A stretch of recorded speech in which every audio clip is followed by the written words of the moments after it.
small group, but I think it's the smaller we are, people will be joining. There are a couple of people who want to come. So because of time, we want to start.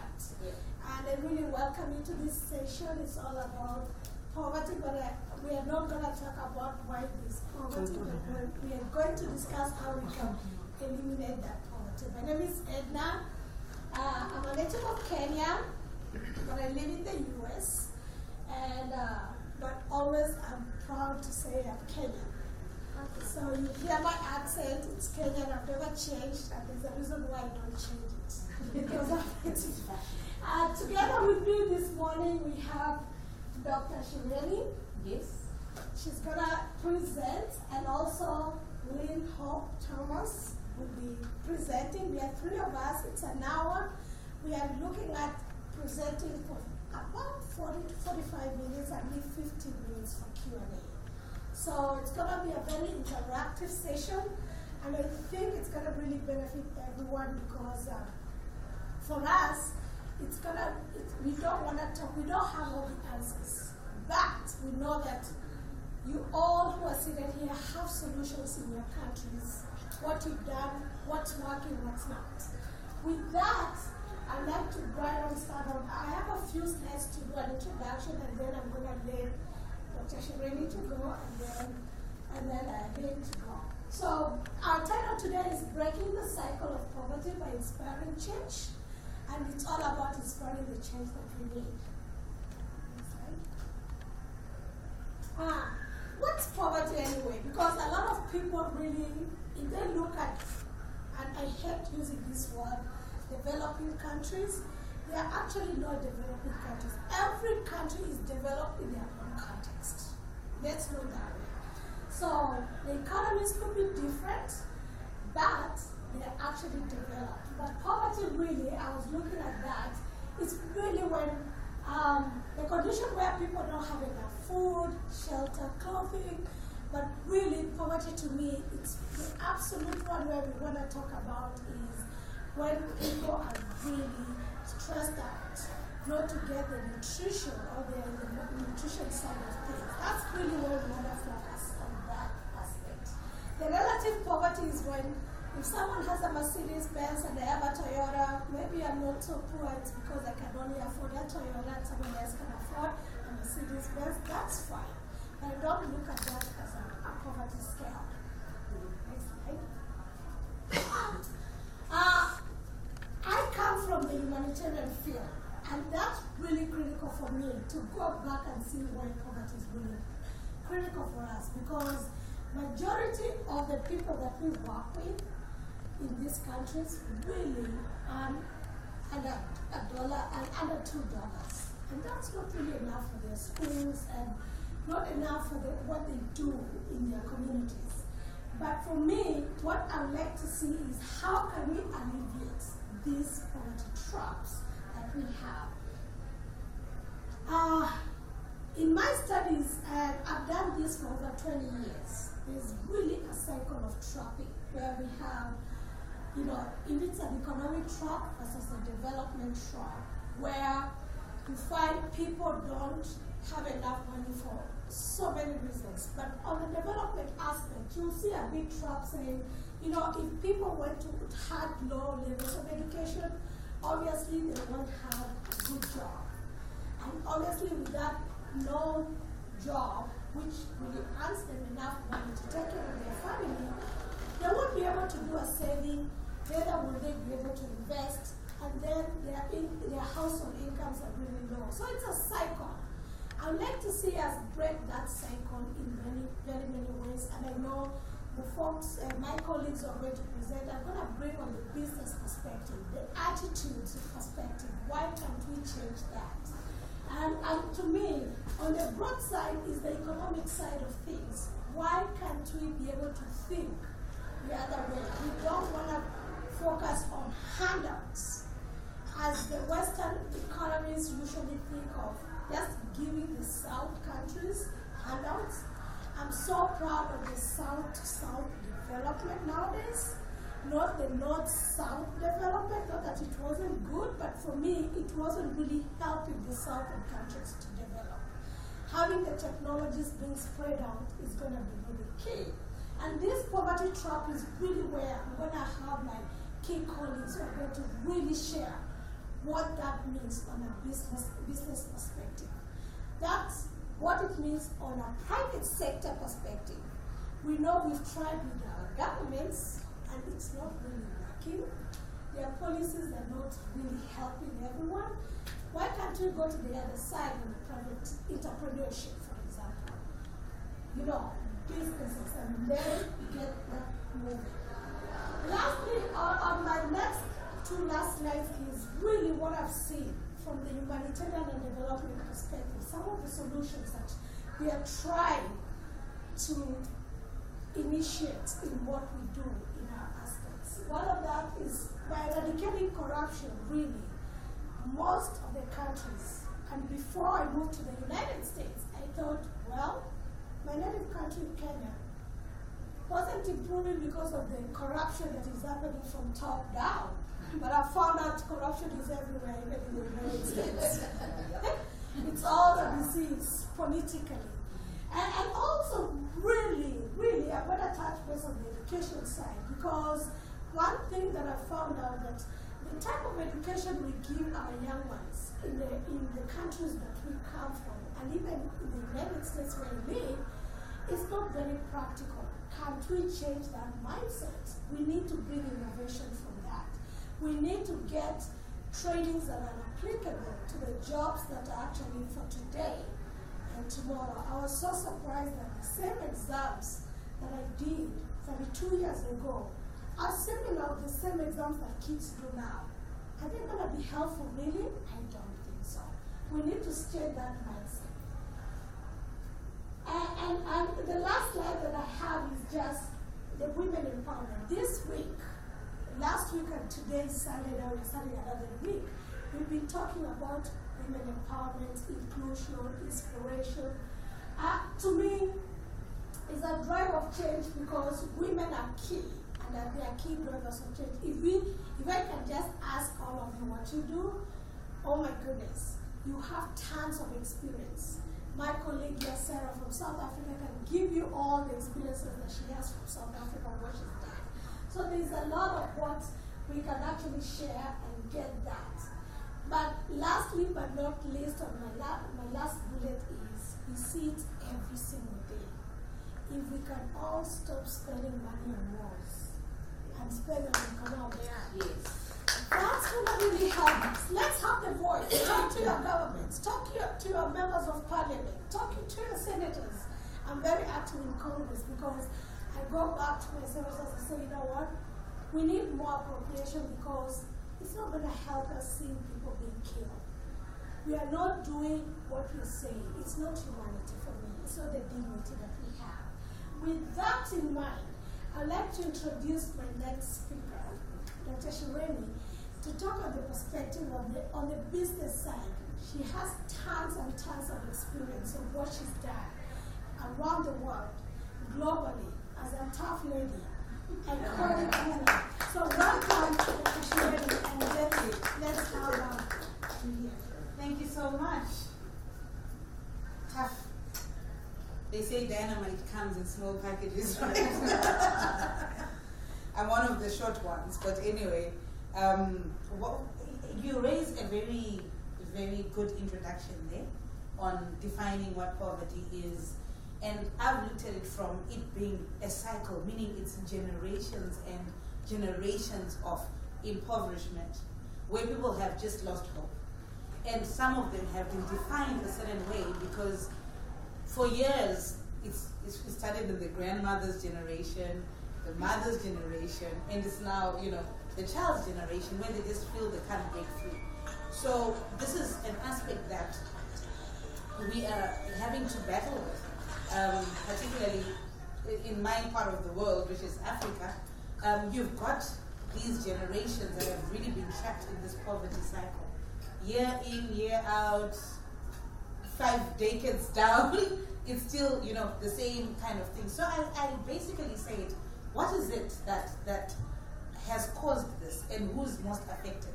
So that is where our programs, which I'll share with you today, have really been informed by that, where I asked the question, who's most affected by poverty? So it's glaring. It's children, because children obviously have dependencies, intergenerational dependencies, and they can't do anything about it. You're just born in this family, and you think that is what it is. You know, there's no scope, there are no opportunities for you. You are sort of defined by whatever happened in your previous generations. And then it comes to another sector that is very close to my heart, which is the women. Women do a lot of unpaid work. I mean, I'm sure all of us here agree. We have it's not even 24-hour day. We work more than 24 hours if there's anything like that, because we are up before the break of dawn and we are still grinding well into burning the midnight oil even after that. So you'll find that with all that hard work that women do, women are most affected by poverty. Why? I've looked at it in two ways. One, there are a lot of cultural norms that have really been limiting for women in terms of progress. There are some parts of the world where even now it is taboo for a woman to even own any property because of these inheritance laws that are generally excluding women anyway. You have to be, if your parents pass on and they had a piece of land, it will be given to the first son, never the first daughter. So already that puts women at a huge disadvantage where poverty and livelihood is concerned. So this is the first bit that I looked at. So looking at those two focus areas, I then partnered with a lady, she's my daughter's principal. My daughter is in boarding school, she's doing her A-levels.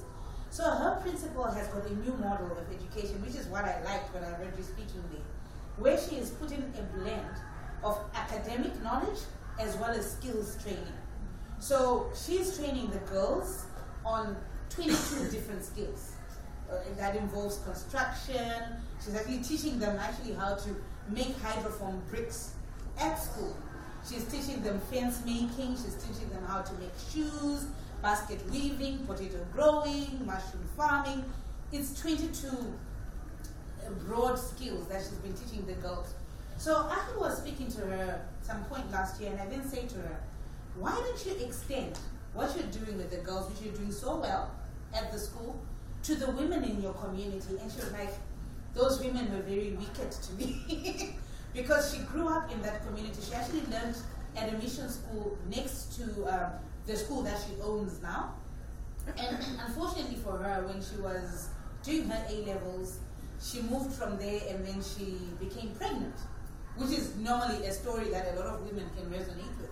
She had a teenage pregnancy, and society was just cruel. You know, the judgmental attitudes that you get. Even when she went back to the school, because she went back there, her husband, the one that had made her pregnant, got a job in the school that she learned at. So she had no option but to go back there with a baby on the back and trying to advance her education at the same time. She was actually attending 9 classes, and then eventually she started teaching at that place. So life in that community were quite cruel to her, and she was not keen to give anything back to them because of all the baggage that she was carrying and all the bitterness that she was carrying. But having the conversation with her and how well she has done, because now she owns one of the best schools in my country in terms of academics and also the skills, the blended education model that she has. I think she's actually pioneering that in my country. So we then launched a social enterprise program. It was in September last year.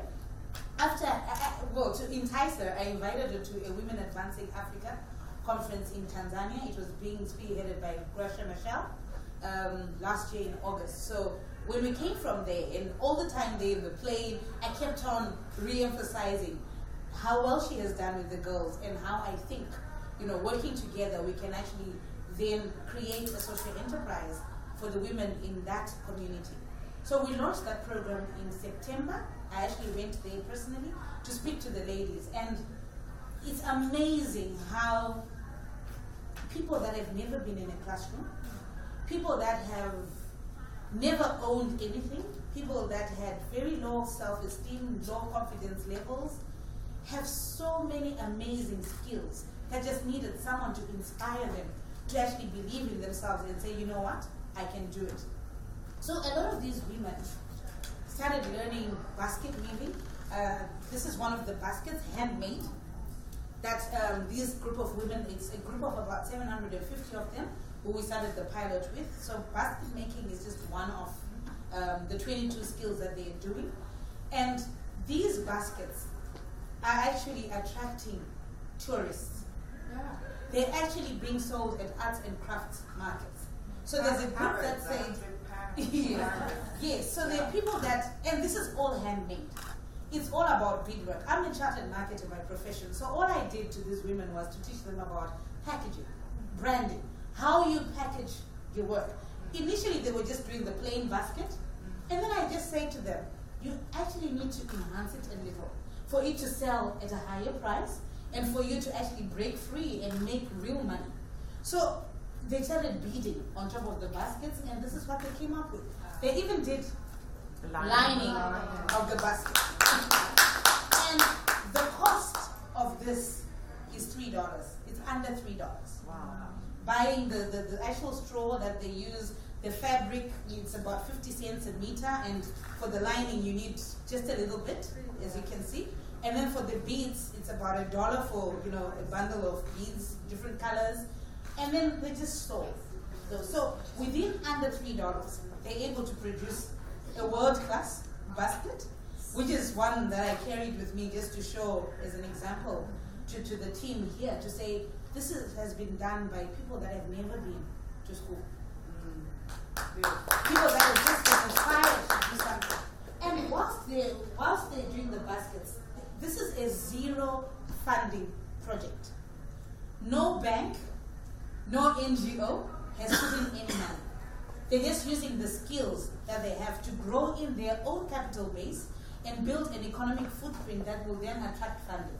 So once they have an economic footprint and they actually show that they receive money, even on mobile money, which is my other space that I work in my day job, that mobile money platform will then allow them to collaborate and then get partners coming in to actually put in equipment and value add and capacitate them to grow from what they're doing.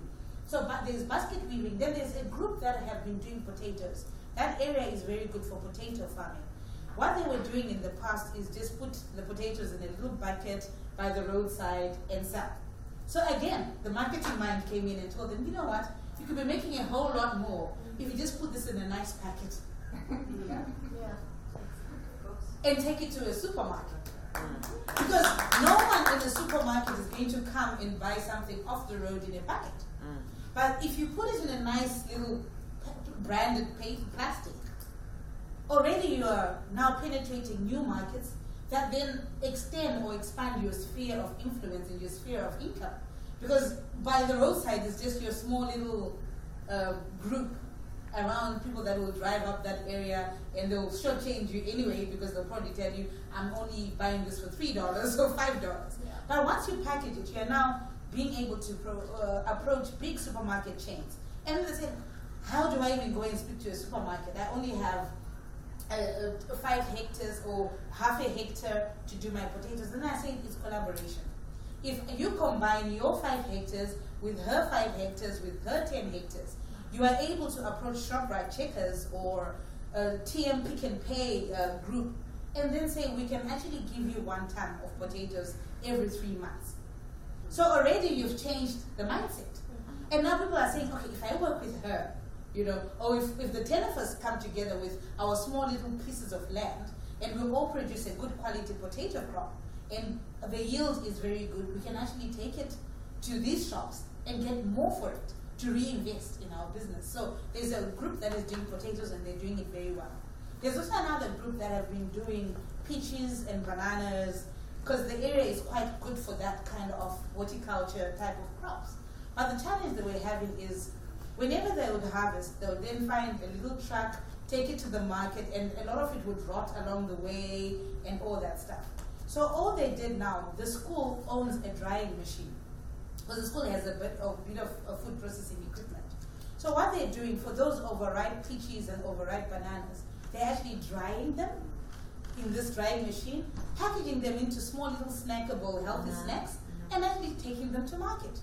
So already it's about business linkages, is to then utilize value in kind and say which women are in influential places or are networked somewhere that can assist these women who are at the grassroots to get to the respective value chain and the respective markets. And this is what has started happening. Currently, I think as late as last week, we actually had Kane's group approaching those women for tomatoes. They say they're actually an off-taker now for those women because they've increased their capacity over the past 7 months. And now they are attracting these big manufacturing companies to come in and get their carrots, their potatoes, their tomatoes. And someone is actually looking at giving them a canning plant. That's wonderful. At the school. So it's all about the collaboration, and it's all about making people believe in themselves and believe that you don't need someone to come and pour in funds. You need to start somewhere.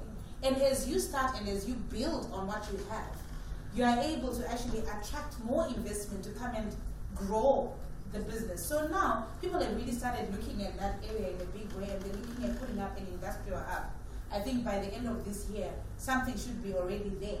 And some of them are actually using it in exchange of crops. Like the money they're making from the baskets is what they're then using to buy the seeds for the potatoes. And whilst the potatoes are on the ground for 3 months, they are doing mushrooms for 6 weeks and unlocking some other funds to use in the interim. So it becomes a whole cycle. And these women have already started really effectively breaking free from poverty. When we took our daughter a few weeks ago to school, you can actually see the transformation. They're more confident, they've been doing weaves now, and they've just changed. If their step has changed, everything has changed. Even their complexion has changed because now they're able to eat better food from the money that they are unlocking. Previously, they had to wait for their husbands to get drunk so that they try and sneak through their pockets and find a little money to go and buy themselves some lotion, etc. But now they're making their own money. So I think for me, the message is, as women, our role is to capacitate other women. Let's use the skills that we have. Let's use the knowledge that we have. Because they will never afford to get a marketing person or employ a marketing person or an accountant. But there are women who are accountants, who are marketing people, who are lawyers, who will actually advise them on a value in kind exchange program, a twinning kind of program where your professional women will twin with your grassroots women and help them up. So I think once we continue that, we'll inspire the change and certainly break the cycle of poverty. Thank you. Awesome. We are seeing how we are breaking those cycles and breaking the chain. Our next speaker is Bill.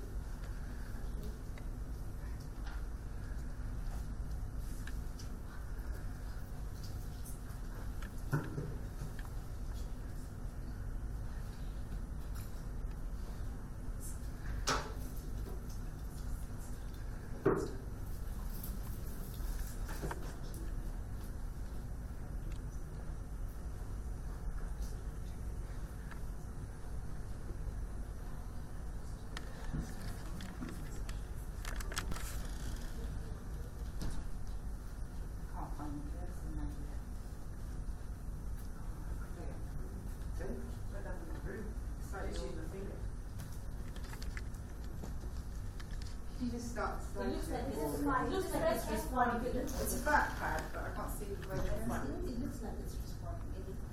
After I saw the little arrows. I just want to get to kick the first slide off and then we'll do it. Slideshow at the top. Yeah, go to slideshow at the No, top. there's no cursor. Use your laptop itself.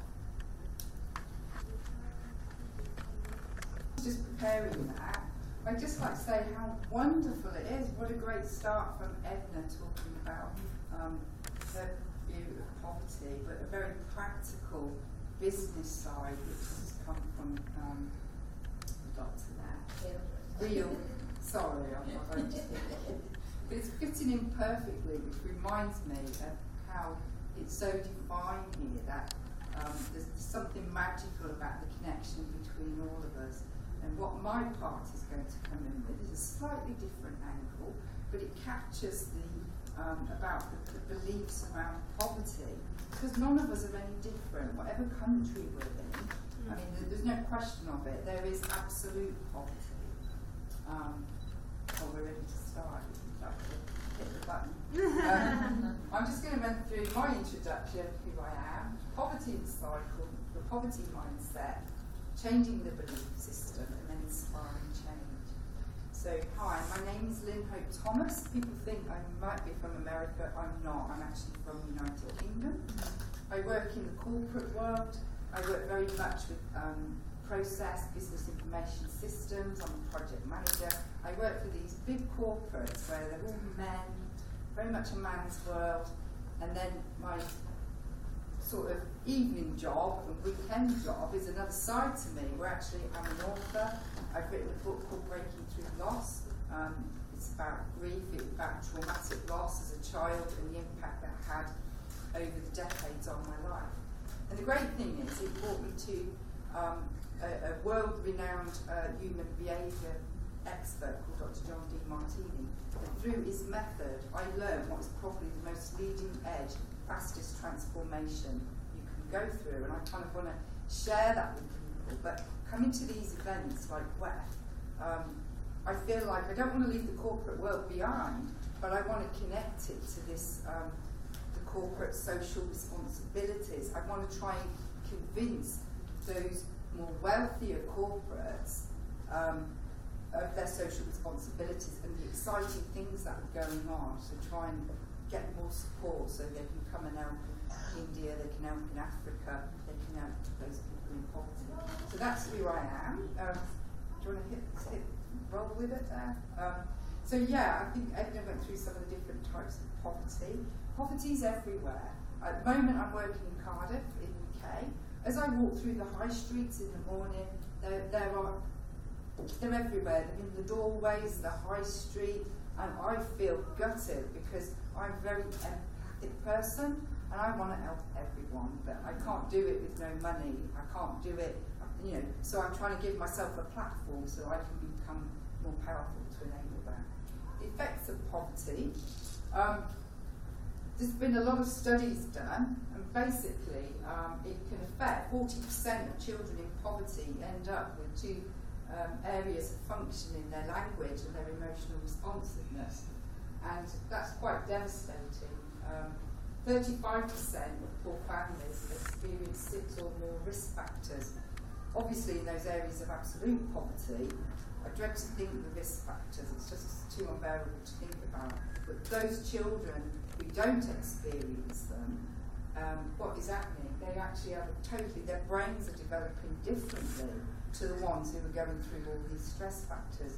And the stress factors pile on top of each other to make it even harder. So you've got a lot of families who are struggling and finding life really very difficult. So that's some studies that have been done. If you'd like to move on to the next. So this brings me on to the poverty mindset, beliefs and examples. If we look at beliefs, our thoughts, we saw this yesterday, I don't know if you were in the main ballroom, but the lady who went through our hands, talking to our hands saying grow bigger, and when we put our hands back together, the whole room went because the hand had grown bigger. So our mindset is really important, and that applies to poverty.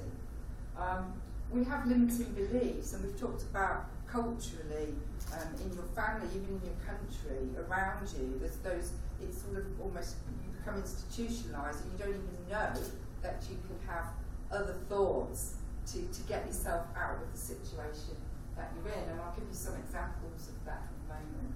Also, what I've learned from DeMartini is any shame, guilt, perceptions that you have about things that you might have done in the past also impact your ability to grow, and so it's good to collapse any fears, shames or guilt that you might have. Okay, examples, there's just a few here that people, take a look at some of those and see if any of those are in, you've got them in your own mind. I know myself, I've got some from my own family. I'm proud of how hard I work for my money. But actually, I'd like to switch that and say, I easily attract money. I enjoy what I'm doing, and an abundance of wealth is coming into me. So, I don't know, does anybody see anything there that they recognise? Yeah? Changing the belief system, 2 avenues. I believe it's got to be the children are our future. It's through education that we are going to be able to change some of those belief systems. And then secondly, raising your value that you have of financial wealth. Because financial wealth, it's not the only, wealth encompasses everything, your health, etc. But if you basically need the money so that you're not struggling, and you don't have a value on financial wealth, you're never actually going to have it. So I just want to talk about those 2 things. I'd like to move to the education. Children are our future. Empathy and approach. In the schools, and this is probably more like, I'm talking about probably UK here, we don't want teachers to have pity on the poorest kids in the class. We want them to have empathy. We want to know that their brains have developed differently. When they're not paying attention and they've got attention deficit, they're not being naughty. They're suffering from that language and that emotional responsiveness. And so what we want the teachers to do is to educate the teachers to show a different type of teaching. And again, yesterday in the main hall, there was that wonderful maths teacher who was talking about her children, the different approach about it not being so instructional, not having a bell, meaning you're told off, don't ring the bell, and having an approach where you look at their needs, and so you cater. If they're struggling at home and they've got illness or they need to see a doctor, or let's find the support systems to bring those into the school to help that child and say, you are valued, we value you, to give them that inspiration for change. Probably my cards now because I don't want to miss anything. Yes, teacher awareness. So we need to incorporate in our education values, love, how to make sacrifices, duty, fairness, humour. Got to have fun. I don't think my daughter, she's 16, she doesn't like school at all because it's all become so instructional and about performance, and it's not about the child. In Australia, where we used to live, very different. They very much cared about the individual child. So, where are we? Those are the 2 things. I did want to say there's a guy he's done all this research, this study on education called Eric Jensen. So if you want to read anything about that, there's a whole thing for education that you can learn an awful lot about. So then now I want to move on to the other side of things. Okay, this was just a bit about the neuroplasticity. Physical activity, playing chess, arts and music. I mean, in some curriculums, they're on the decline, but the more fun that kids have at school, they learn in different ways. Just the chess playing develops the brain tremendously. And so they don't need traditional education, they, have fun playing chess. And so these are studies that have been done that are proving, there's data on it. When we look at change, inspiring change through data analytics, research the data and find out the truth about what is happening. So moving on, this is more the DeMartini stuff, raising your value of financial wealth. It's about, anyone, anywhere, can run through the benefits of financial wealth, whatever your scenario. Obviously, little kids can't now, we're moving on to adults. But you could still teach it to teenagers. It's looking at the benefits. There's a 6-step process that if you look at the 200 benefits of how you could run a business and serve a greater number of people, just that exercise alone is starting to rewire your brain. If you look at 200 benefits of managing a business profitably and what that would mean to you, that is going to raise your value on financial wealth. If you look at 200 risks of being able to overcome those risks within your business, you will raise your financial value. This is a fact. I have done these exercises myself. If you look at 200 benefits of saving money, not spending it, it's not financial wealth, so you can go get your Ferrari car or that nice watch or jewellery. It's about it's about reinvesting. When the universe sees that you're investing in yourself and you're raising your self-value and your self-worth, then more is attracted towards you out of that vortex. I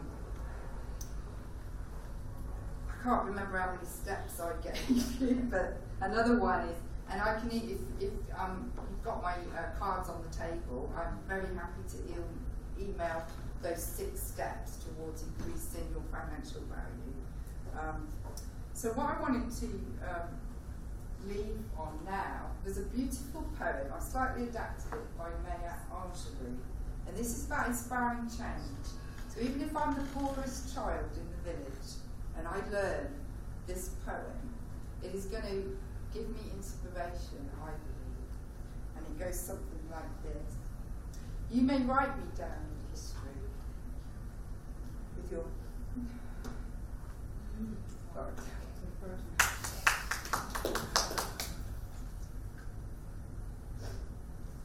Maybe you should just read the pen. It's been a bit emotional. It's such a lovely poem. You want me to read it? Yes, but I don't have it written down. I've learned it from memory. Okay. You may write me down in history with your bitter and twisted lies. You be trodden in the very dirt, but like dust. Oh, rise. We know it well. Just like moons and suns, and the certainty, I'll get over it in a minute. And the certainty of the times, just like hopes rising high. I'll rise. Yes. Does my sassiness upset you? Are you beset with gloom? Because I walk like I've got oil wells pumping in my living room. Do you want to see me broken? Bowed head and lowered eyes.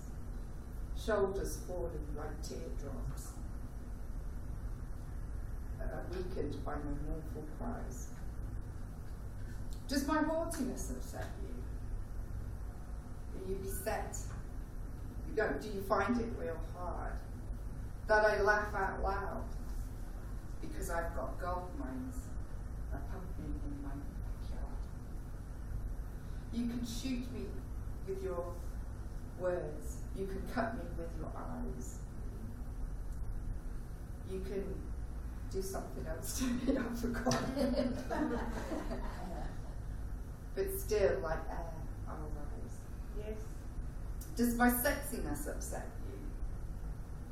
Do you find it a surprise that I walk like I've got diamonds at the meeting of my thighs?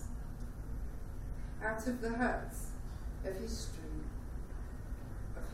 shame, up from a past that's rooted in fear and pain, and getting muddled. I rise. I rise.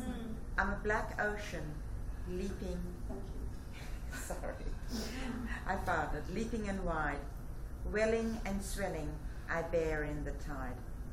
Leaving behind nights of terror and fear, I rise. Into a daybreak that's wondrously clear, I rise. Bringing the gifts that my ancestors gave, I am the dream and the hope of the slave. I rise, I rise, I rise. Yeah. I'm so sorry about that emotion, but it's Sorry. Oh, sorry. Yes.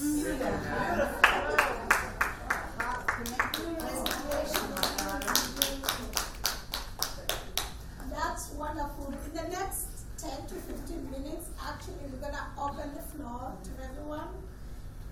Give some ideas, give us some suggestions what you're doing in your own countries, how you're trying. Poverty is everywhere, like we said, it's not in any other specific country, but please, go ahead. Okay, I'm an immense scientist, for the ones who don't know. Some of my friends here do know. And in my country, India, what I realized after 30 years of corporate work and, touching the zenith of all, corporate fame, I realized that while I was on the other side of the fence in terms of the interviews, whether it was young graduates coming out of college or it was people with even 5-6 years of experience, though they knew the technical know-how and all of that, but when it came to expressing themselves, they didn't seem to have the confidence, they didn't seem to have the right kind of words, the communication skills, the presentation, whatever.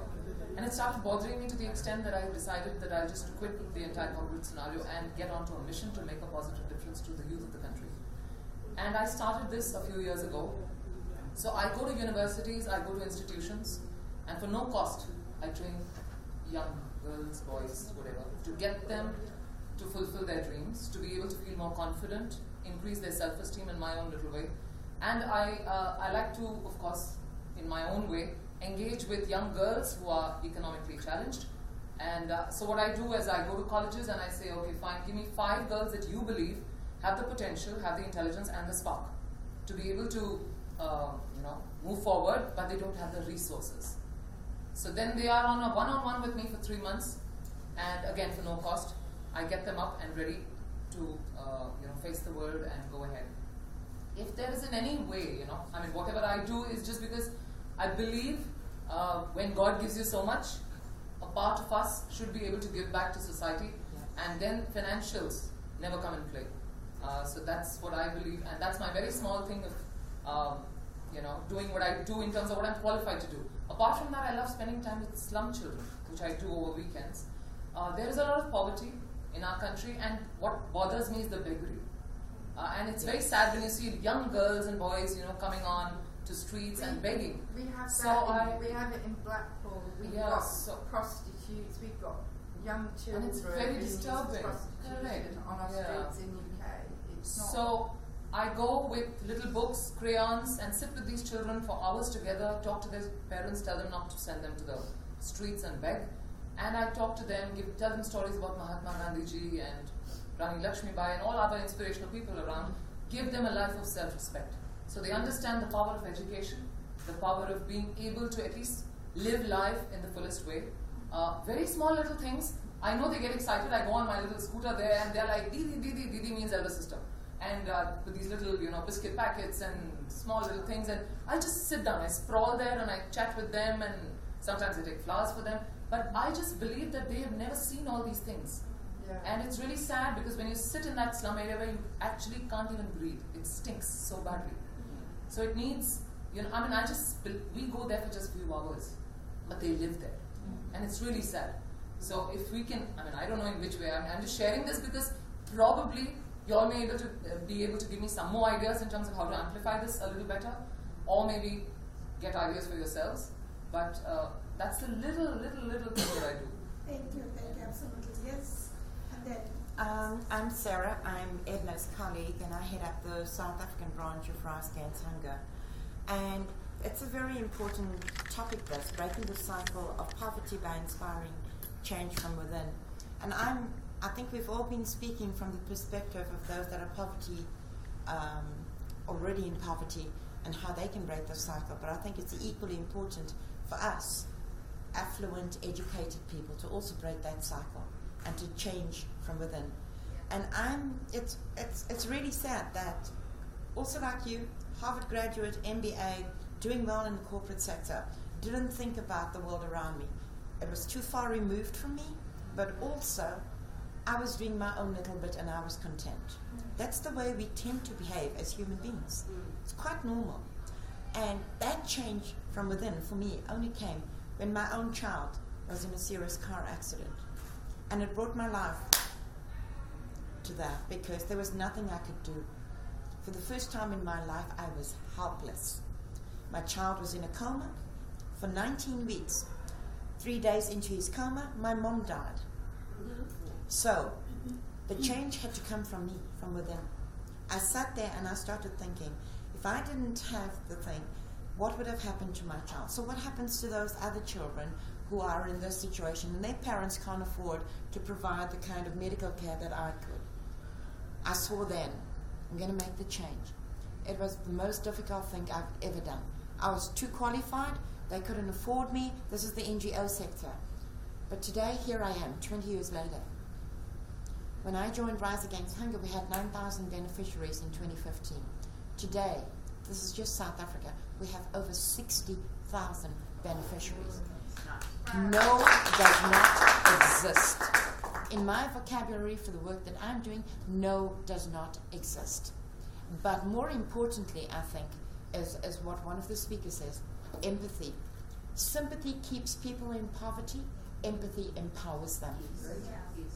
And empathy means understanding what the situation is. Sympathy is, shame, I'm so sorry. That's money down the drain, keeping people entrenched in poverty. My name is Kenzie from Nairobi, Kenya. I grew up in a fairly okay, well-to-do family, but I grew up watching my mother educate children from needy families. And it always troubled me, because it was a cycle. She did that, she would educate the firstborn of that family, then educate the secondborn and go to another family and educate them. My siblings and I got the best education that we could have. And at the point when I finished my law degree, began to work in practice and did my master's in international relations, and 2 years into a very well-paying job, I quit to start a business. And it was a very difficult conversation with my own family, because they felt that, what a waste of resources. You have this tremendous job and now you're on the streets. You look like you didn't eat yesterday and you're even talking about your needs. But I was so convinced that the only way to break this chain, this cycle of poverty, is through entrepreneurship. Not just for myself, because I wasn't coming from a poverty situation, but to pick up people and give them a sustainable job. And not just start, empower them to start their own businesses, and then pick up others. And start running programs like those, capacity development programs for women, those that cannot even afford to be in a setting like this. But they are there, and they have skills, and I'm so proud of what you're doing. Picking these women and using your own skill. In my country, we keep saying there's tons of opportunity for women in entrepreneurship. Kenya is one of those countries that legislated a 30% policy that allows women to access 30% of all government procurement. So in an economy that has a 1 trillion budget, for example, in Kenya shillings, 30% of that is 300 billion that should be going to the pockets of women. But they can't access those government contracts because they've got no capacity. They don't even understand how to fill in a tender. They don't know how to package a product. They don't know how to. So that linkage, using the skills that we got to go to the grassroots and start a business that becomes a model for other women and give them hope. Because I believe in two things. Number one, this donor mentality ain't gonna work. For what we call poor countries, and there's no poor countries anymore. It's just poverty all over the place. But developing a model, sustainable model that they can mirror, that they can look at, that works. Secondly, providing the skill set that we have, what we have. Because when I went into entrepreneurship, a lot of the talk was the reasons why we can't go into business. We don't have finances. We don't have this, we don't have this. It's been the case, the limiting factors are what we project more. But I went into business without any form of, debt. I didn't have to borrow, and I wanted to, do away with the notion that you don't have to have collateral, because it's been listed as one of the biggest limiting factors for women. I don't have collateral, so I can't borrow to start a business. And I wanted to emphasize that the idea is worth more than the money. That with the idea and with proper networks and collaborative forces, you can turn an idea to tons of money. And you start to keep growing, your money and benefit the community. So I'm really, really so honored proud of what the three of you are Yeah, doing true. and the conversation that you're beginning to start. Accurate that more often than not, when people try to help people in poverty and bring them out, they end up giving them crutches and not wings and not empower them, and so the cycle doesn't break. It Yes. keeps going. It keeps going. Whatever you do is temporary. It doesn't stay for long. So to break the cycle, is the way you empower is the way to go. So give them Absolutely. wings. I actually wanted to add on to what you were saying, to say sometimes the capacity building, the zero funding model, it works so well in that, for example, there is a group of those women that are doing the village chicken, the road runner chickens, and ideally you can't really export them into Europe as chickens because that market would not understand that.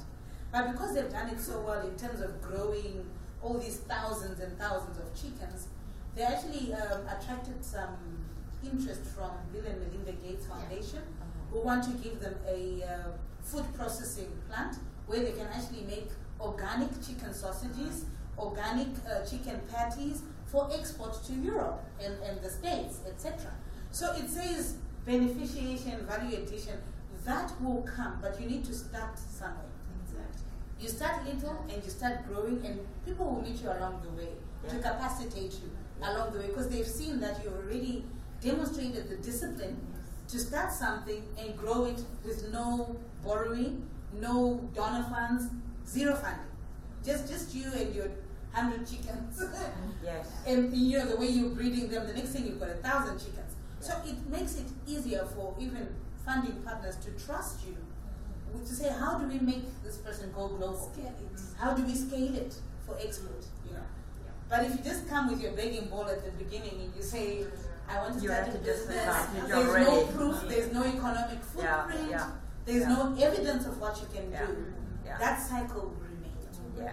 We only have 5 minutes and I see 3 hands. So let's go 1, 2, and you'll be the final one. Quick. I'll be very quick. Okay. So I embrace everything that's been said today. You know why I'm doing what I'm doing, involved. I come from a background of tourism for 30 years, and I've now got involved with a tool which is the Wonder Bag, and it's just I mean I'm from South Africa as well, so and I just sort of wanted to bring it in because I just feel that it's one of those tools that can help answer so many immediate problems of alleviating poverty, of giving people dignity, because it's actually giving eventually women time, that they're saving money because don't need so much firewood, it's more nutritious for the children, their brain, the growing, and all the things that you've been talking about. This bag is a tool for it, and I don't know how many people are aware of it, and we've just been in some of the refugee camps up in Uganda and Rwanda with it, and it's, we are collecting data and statistics, and that's also how you get things going. If you go in with a pilot study of a few and you really get some good data together, then you can move your businesses on more with the proof of the pudding. So anyway, that's it. But the Wonder Bag is one of the great tools here. Thank you. Thank you, everyone, for providing such important information to us. For me, I'm Bina from Nepal, and I found the context in all over the world related to poverty cycle is similar. And whatever you talked is totally relevant to our context as well. And then on the top of that, we are doing a project on breaking chronic poverty cycle in urban slum with 40 people to find out them. And then what I learned from that, not only support financially or helping them to create some business or something like that, there are so many things we can link with the government, like the person who are surviving in poverty cycle, they are psychologically affected, as you presented, and they are economically affected.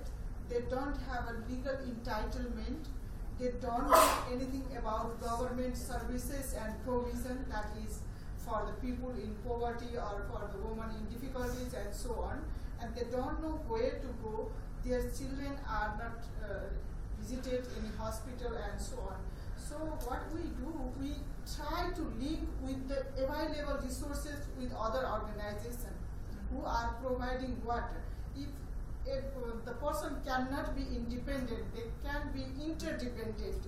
We all are interdependent, and so if I have problem, I should be able to ask for the support and to go for the support. That is one most important lesson I learned from my work.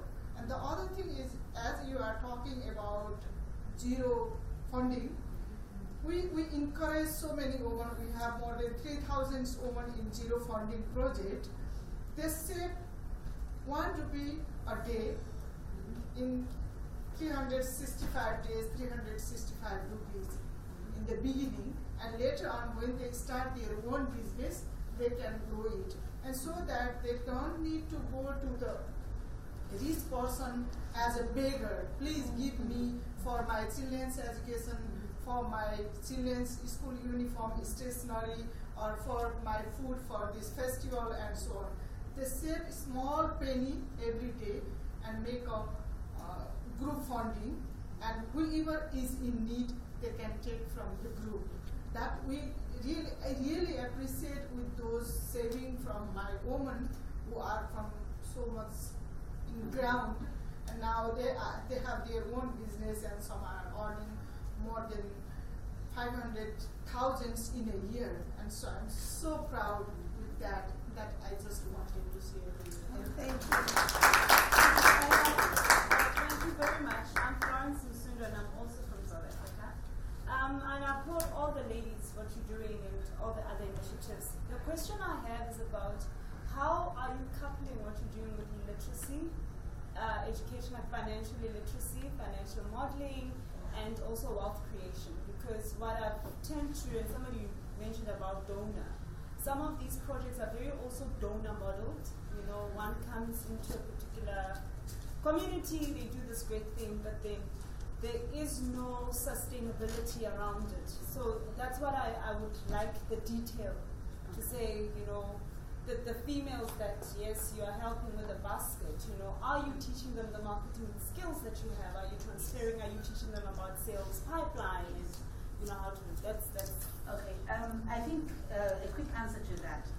Remember I spoke about the value in kind model, where I was saying this, we've given 22 projects, different projects to the women. So people would sign up for the ones they're comfortable with. And I did mention in my presentation the way that they're managing survival income in between the cycles of when the next revenue will come. So for example, if you're doing potatoes, you know that they'll be ready in 90 days.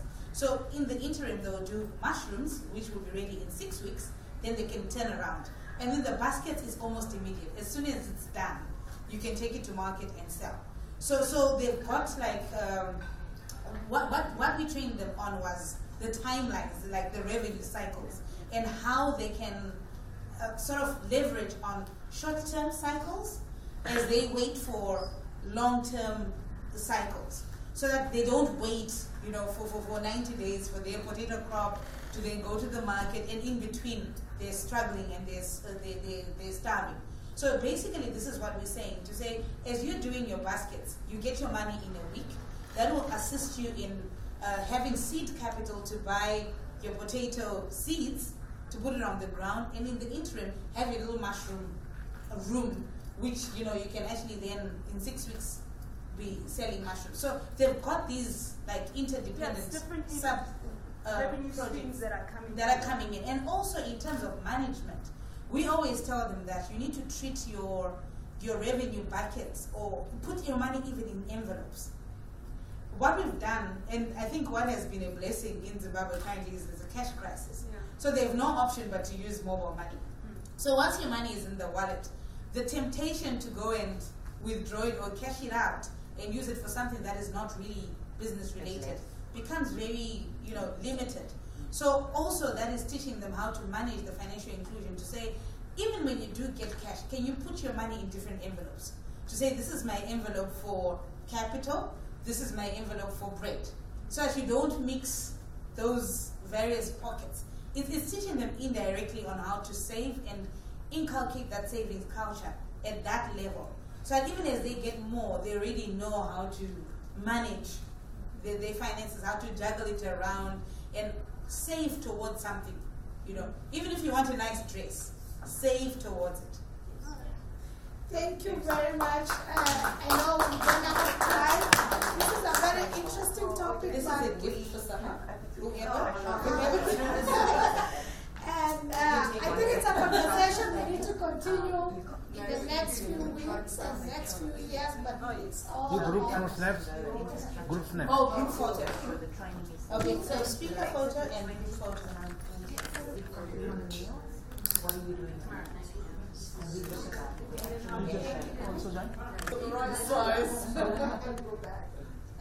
Can I give you It's fine. Yeah, so you can. Just don't.